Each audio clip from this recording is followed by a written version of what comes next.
आज भारत में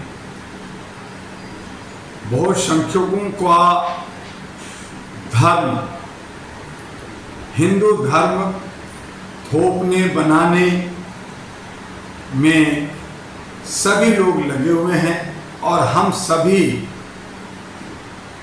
खुशी खुशी जश्न मनाते हुए हिंदू धर्म को मानने के लिए भी तैयार बैठे हैं।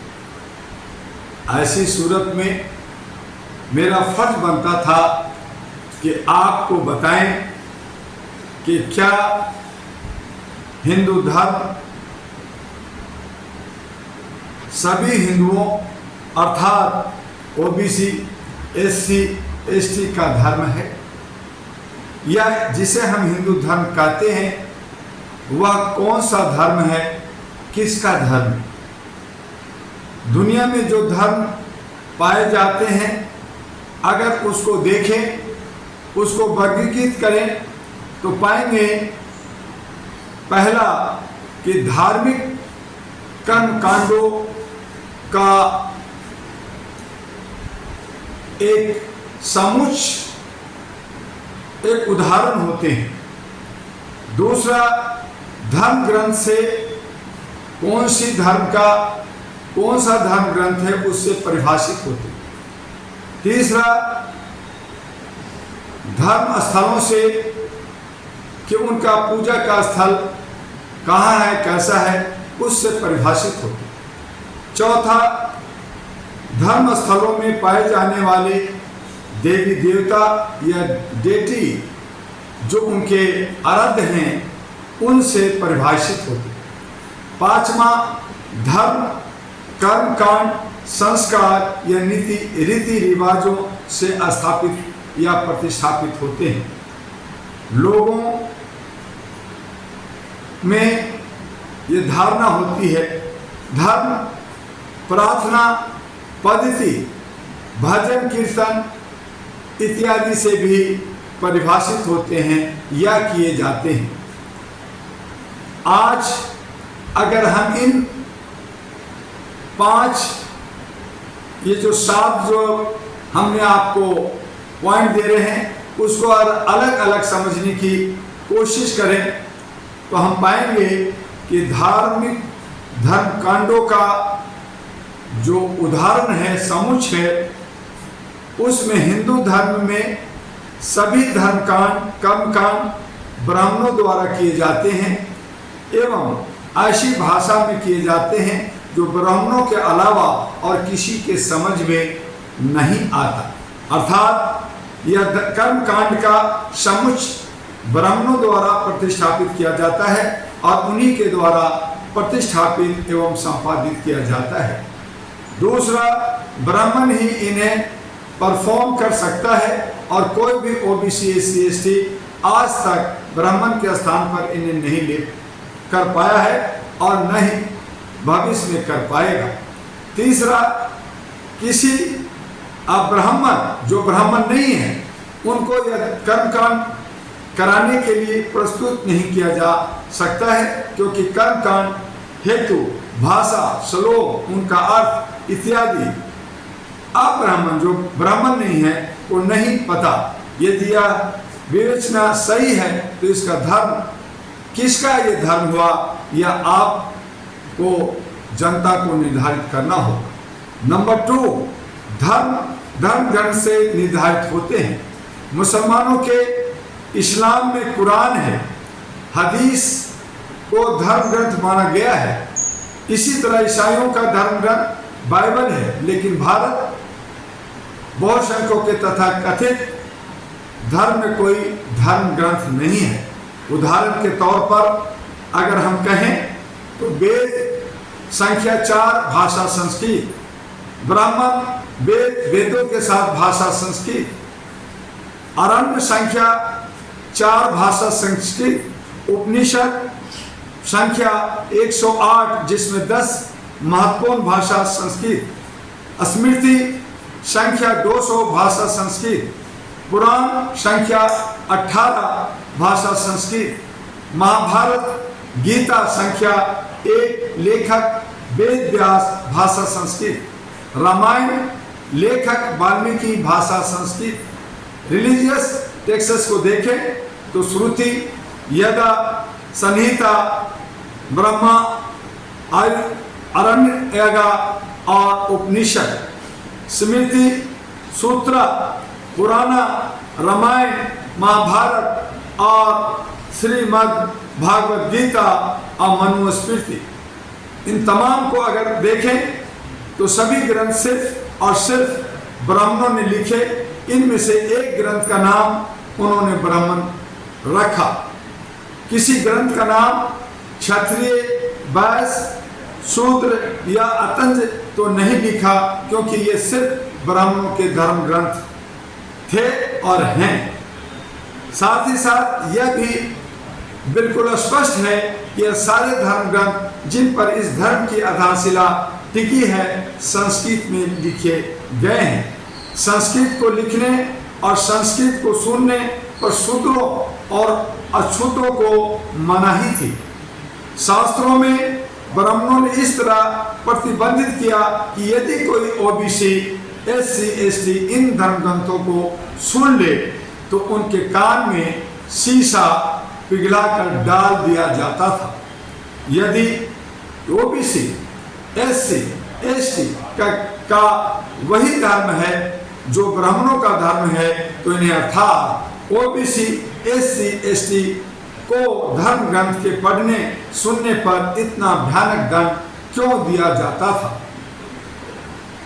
या यह भी स्पष्ट करना उचित होगा कि ये सारे धर्म ग्रंथ को ओबीसी, एससी, एसटी के विरुद्ध में लिखा गया एवं ये ग्रंथ उन्हें अपमानित करते हैं, उन्हें तिरस्कृत करते हैं और उन्हें बहिष्कृत करते हैं। यदि ऐसा है तो इस प्रकार के धर्म ग्रंथ लिखने वाले और ओबीसी, एससी, एसटी परस्पर दुश्मन हुए, न कि एक ही धर्म के मानने वाले।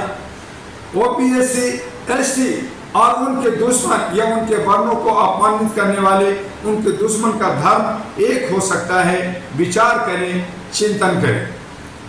यह भी चिंतन करने वाली बात है कि बौद्ध, ईसाई, इस्लाम धर्म के भंते, पादरी, मौलवी इन्हीं धर्मों के अनुयायियों में से आते हैं, न कि इनके किसी का विशेष वर्ग के होते हैं।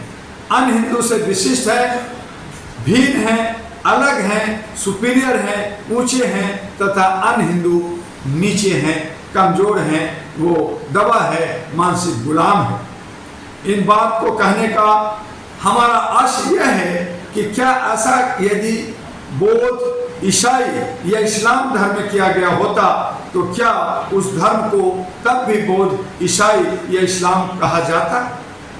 उदाहरण के तौर पर यदि मुसलमानों में सारे मौलवी सिर्फ शिया, तब क्या उसे मुसलमानों का धर्म कहते या शियाओं का धर्म कहते? इसी प्रकार यदि सिख धर्म के ग्रंथी सिर्फ जाट समुदाय के से आते तब भी सिर्फ सिख धर्म को सिख धर्म ही कहा जाता या जाट धर्म कहा जाता।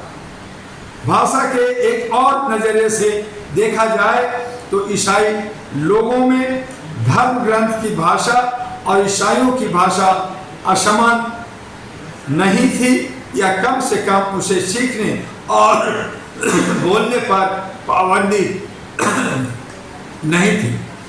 मुसलमान मस्जिद में नमाज पढ़ते हैं, ईसाई चर्च में प्रार्थना करता है और यदि बुद्ध विहार में बुद्ध वंदना करता है, किंतु भारत के मंदिर में वे कौन हैं जिन्होंने ईश्वर की पूजा अर्चना करने का अधिकार एक बार विशेष को मिला है? इन्हीं लोगों ने सारे धर्म ग्रंथ को भी लिखा है।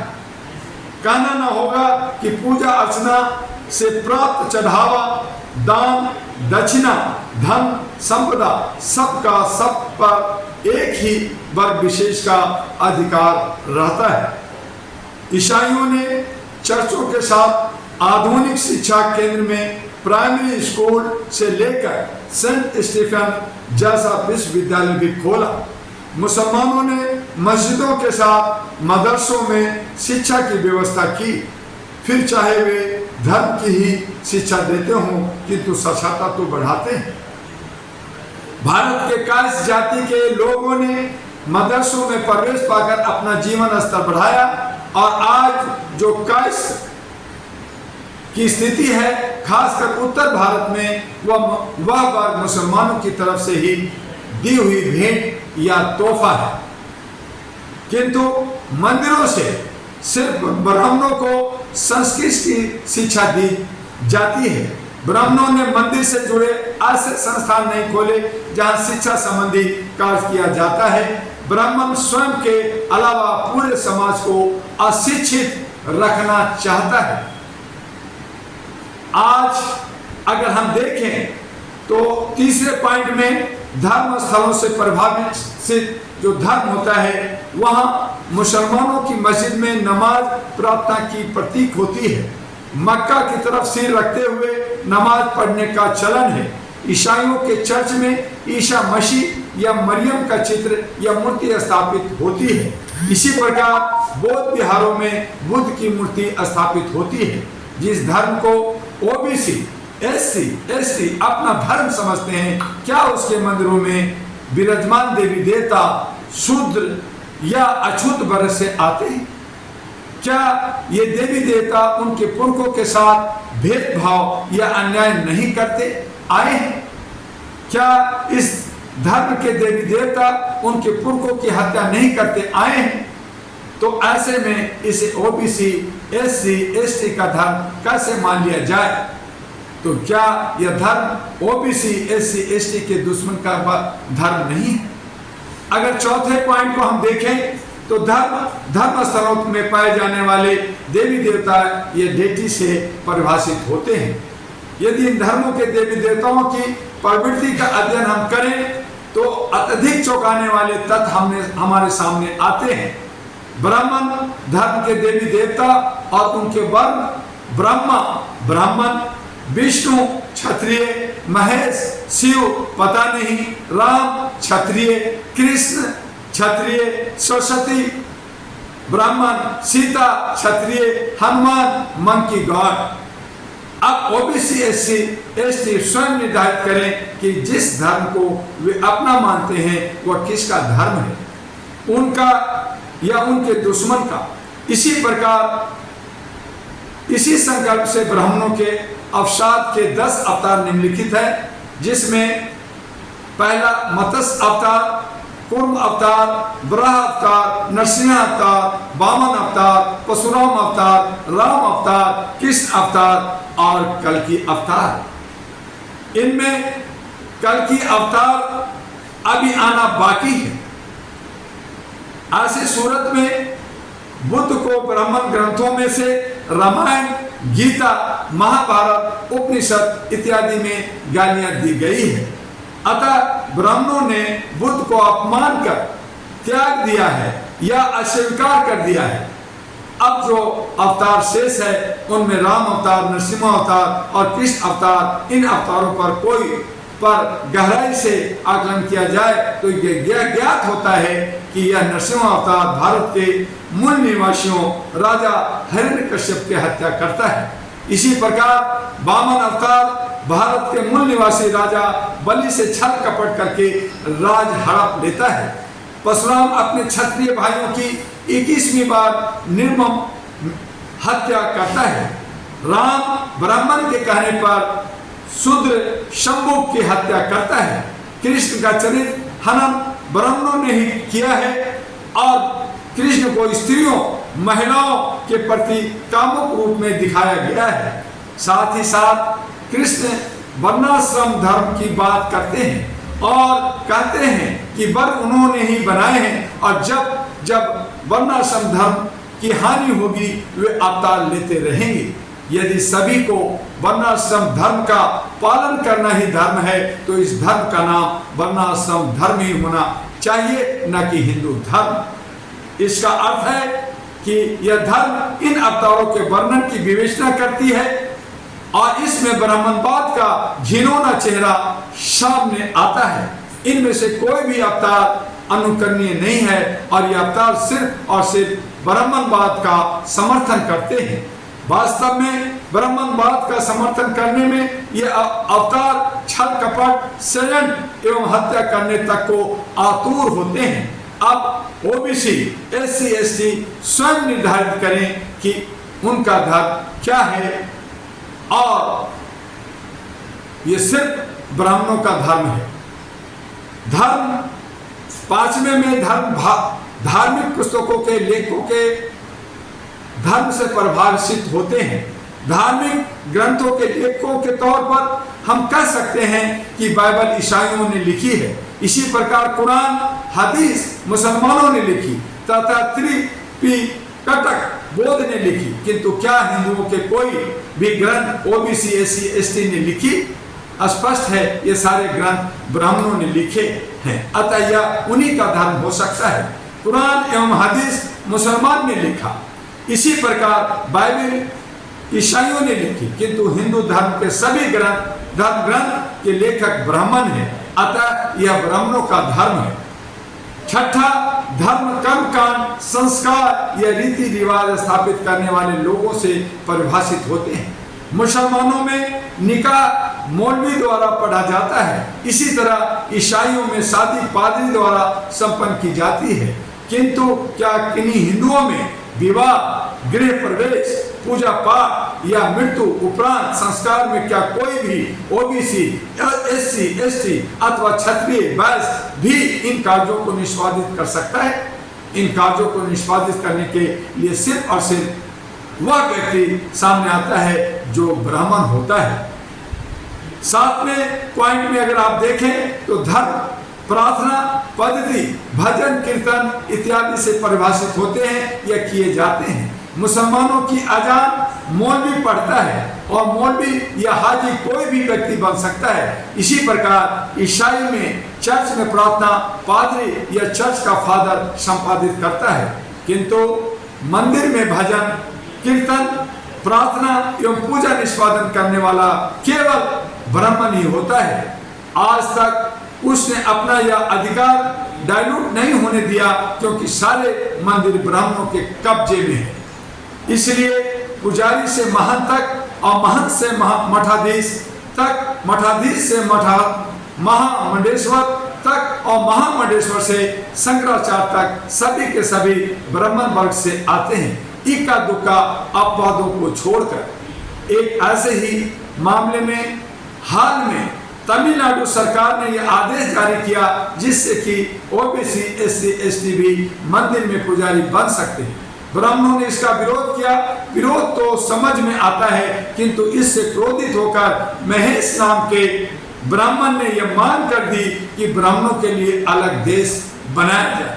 इसका अर्थ यह है कि यह धर्म सिर्फ और सिर्फ ब्राह्मणों का है और ब्राह्मणों को यह पता है कि यह धर्म ब्राह्मणों का है, और ब्राह्मणों को यह भी पता है कि ओबीसी एससी को यह पता नहीं है कि यह धर्म किसका है, बल्कि मासूम ओबीसी एससी एसटी यह समझते हैं कि यह हिंदू धर्म है और वे हिंदू हैं, और ब्राह्मणों को यह पता है कि यह उनका धर्म है और बाकी वर्णों एवं जातियों पर यह धर्म थोपा गया है।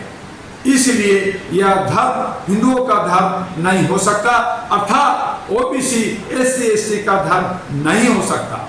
ब्राह्मण धर्म में शूद्र अति शूद्र से अधिक अन्याय अपनी स्त्रियों के साथ किया गया एवं अत्याचार से इसलिए किया गया ताकि ब्राह्मणों द्वारा वर्ण या जाति का अनुसरण किया जा सके।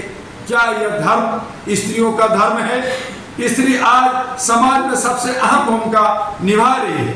सभी धर्मों ने स्त्रियों को जो स्थान दिया है, दुर्भाग्य से वह पुरुषों के बराबर नहीं है, लेकिन ब्राह्मण धर्म ही ऐसा धर्म है जिसने सबसे ज्यादा स्त्रियों के साथ भेदभाव किया और मनुस्मृति जैसे किताब लिखी जो कि स्त्रियों को सबसे अलग से परिभाषित करती है और वन व्यवस्था को मेंटेन रखने के नाम पर कुकृत्य की प्रकाष्ठा करते हुए अपनी विधवा स्त्री को जिंदा जला देते थे।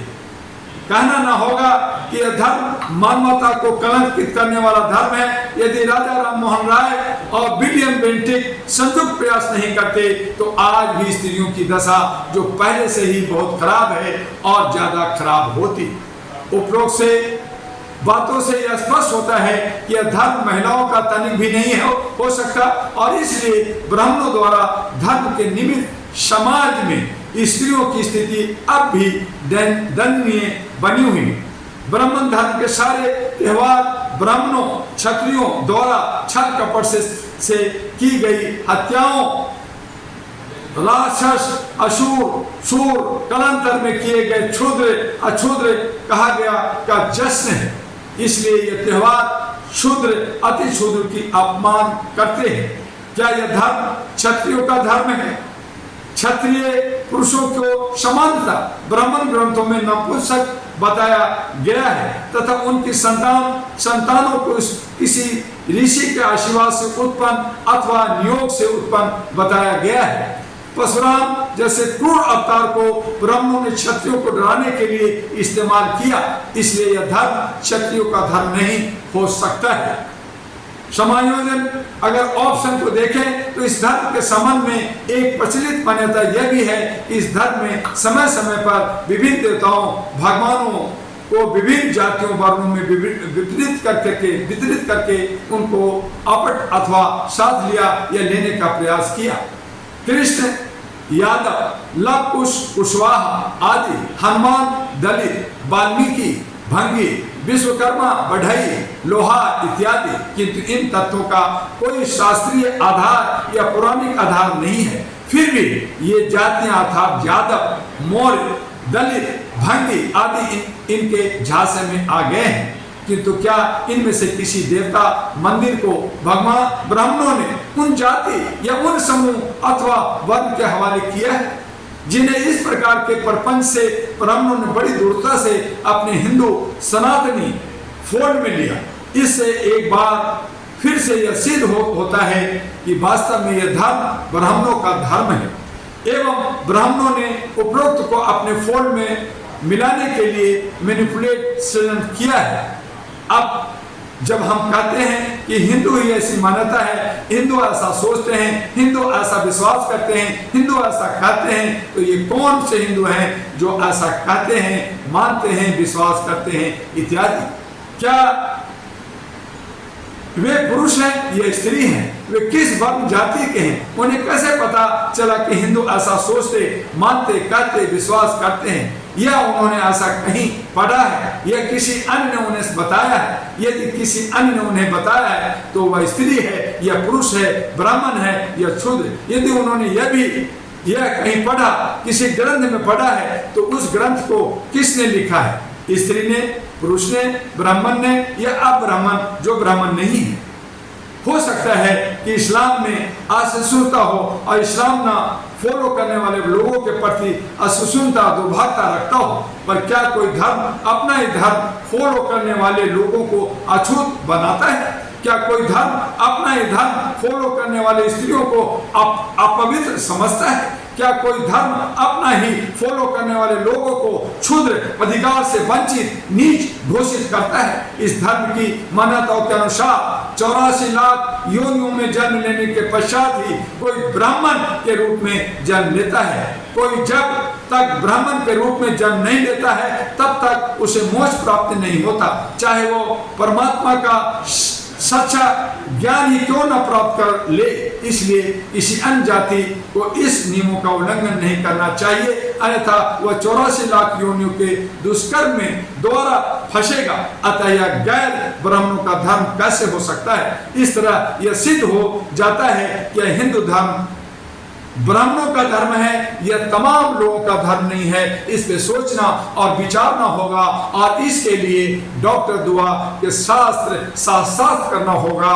और हम चाहते हैं कि जनता चाहे किसी धर्म को मानता हो, जनता किसी भी समुदाय में हो, वह है भारतीय और भारतीयता होने के नाते अपने संविधान और अपने लोकतंत्र की चिंता करे, राष्ट्र की को प्यार करे और सभी को एक साथ लेकर के महिलाओं का सम्मान, उसकी सुरक्षा के लिए, उसके सशक्तिकरण के लिए आगे बढ़े और उसको के लिए एक कदम आगे बढ़ करके डॉक्टर दुआ ने अहरा नेशनल पार्टी के अंदर महिलाओं को ज्यादा तरजीह देने जा रहा है। दिल्ली के 70 के 70 सीटों पर आरा नेशनल पार्टी महिलाओं को लड़ाएगी और मातृत्व शक्ति की बल पर हम सुशासन लाएंगे। बस आज इतना ही। हम किसी धर्म पे कोई अटैच नहीं कर रहे, हम किसी धर्म का कोई विरोधी नहीं है। बस जानना और समझना एक हमारी बुद्धि की विकसित करने के लिए और हर एक चीज को खोल करके रखना ये हमारा दायित्व बनता था। हम आपके बीच में रखा। हमारी कुछ गलती हुई होगी या आप इसे मानते हैं या नहीं मानते हैं उससे मेरी परवाह नहीं, लेकिन आप मुझे प्यार करें ना करें, हम आपको प्यार करते हैं और ये बार बार इस तरह की मैसेज आपको देते रहेंगे। आपका डॉक्टर दुआ। जय हिंद, जय भारत।